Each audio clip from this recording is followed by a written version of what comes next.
大家好，我是慧慧，今天用杏鲍菇给大家分享一个好吃又简单的做法，出锅比吃肉还要受欢迎。下面我们来一起看一下吧。首先把杏鲍菇给它掰开，用手撕的方式呢，做出来的杏鲍菇非常入味儿，吃起来非常的有食欲。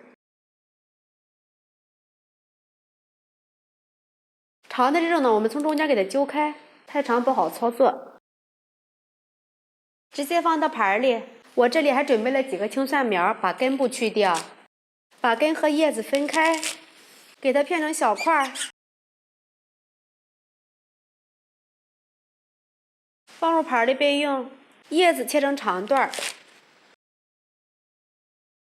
放入盘里备用。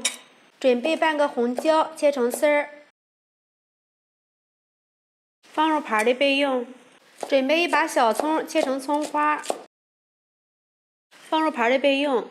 锅中提前把水烧开，放入一勺盐，来一点食用油，把杏鲍菇倒入锅里焯一下水。锅中水烧开，把杏鲍菇控水捞出，放入凉水里过一下凉，把水分控一下。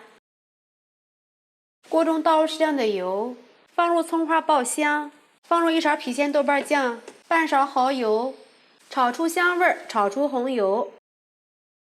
这一步的目的是为了让炒出来的杏鲍菇看上去超级的有食欲，而且是非常下饭。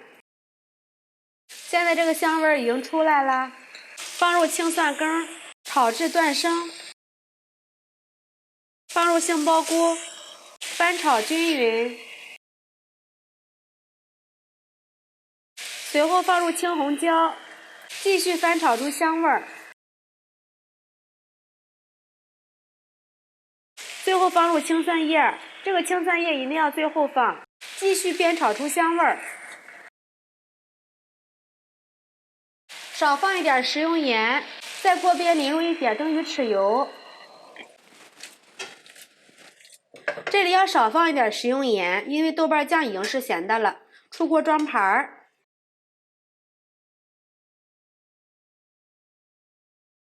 非常好吃又下饭的杏鲍菇就做好了。这样子做香辣好吃又开胃，光看颜色就非常的有食欲。如果你也喜欢的话，就赶紧试一下吧。喜欢慧慧的视频，记得点击关注、转发，拜拜。